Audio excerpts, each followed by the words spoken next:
আজকে আপনাদের মানিকগঞ্জের কিছুটা সবজি দেখাবো।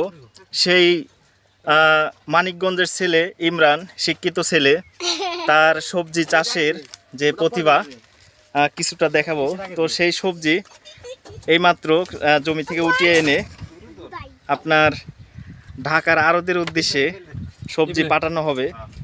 আর বর্তমানে মানিকগঞ্জের মাটিতে রয়েছে মানিকগঞ্জের মাটির গল্প করে শেষ করতে পারবো না। যেখানে যা বোনা হয় অসংখ্য নিয়ামত আল্লাহ তাআলা দান করেছে।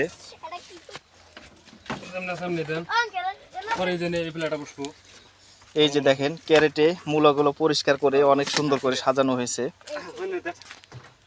এই তোরা কি করস? আমরা এখানে আমরা একটু কুমড়াটা দেখছি সেই স্বাদ।